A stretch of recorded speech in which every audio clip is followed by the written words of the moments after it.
دبابہ چونکہ عربوں کے لیے ایک نئی چیز تھی جو پہلے ہی استعمال میں بیکار ہو گئی تھی، اس لیے وہ اسے وہیں پھینک کر پیچھے دوڑے۔ اہل ثقیف نے ان کے اوپر تیر برسائے جس سے کئی ایک مجاہدین زخمی ہو گئے۔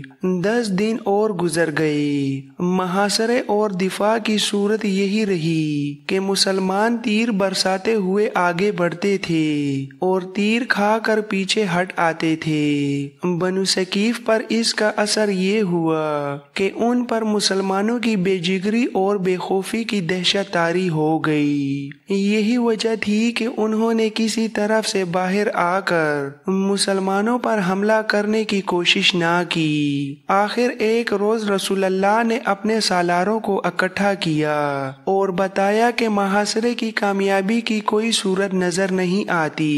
آپ صلی اللہ علیہ وآلہ وسلم نے سالاروں سے مشورہ طلب کیا کہ کیا کیا جائے۔ حضرت ابوبکر رضی اللہ تعالی عنہ اور حضرت عمر رضی اللہ تعالی عنہ نے کہا کہ محاصرہ اٹھا لیا جائے اور مکہ کو کوچ کا حکم دیا جائے۔ خود رسول کریم محاصرہ اٹھانے کے حق میں تھے، جس کی وجہ یہ تھی کہ مکہ کے انتظامات آپ کی توجہ کے محتاج تھے۔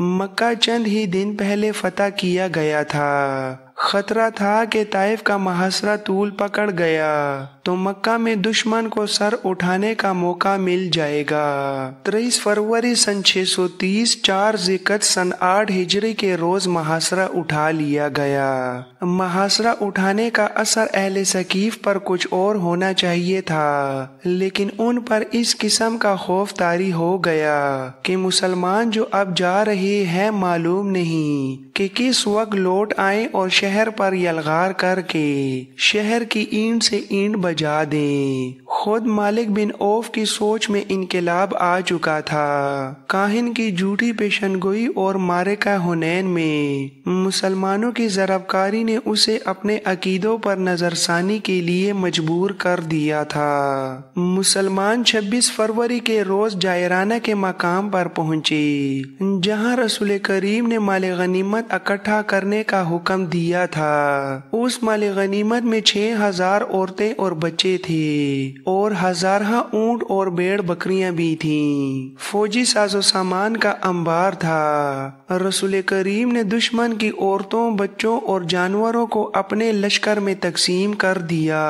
مجاہدین کا لشکر جائرانہ سے ابھی چلا نہ تھا کہ قبیلہ حوازن کے چند ایک سردار رسول کریم کے حضور پہنچے اور یہ اعلان کیا کہ حوازن کے تمام تر قبیلے نے اسلام قبول کر لیا ہے، اور اس کے ساتھ ہی ان سرداروں نے رسول کریم سے درخواست کی کہ ان کا مال غنیمت انہیں واپس کر دیا جائے۔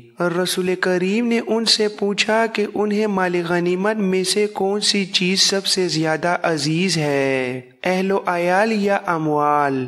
سرداروں نے کہا کہ ان کی عورتیں اور بچے انہیں واپس کر دیے جائیں اور باقی مال غنیمت مسلمان اپنے پاس رکھ لیں۔ رسول کریم نے مجاہدین کے لشکر سے کہا کہ بنو حوازن کو ان کی عورتیں اور بچے واپس کر دیے جائیں۔ تمام لشکر نے عورتیں اور بچے واپس کر دیے۔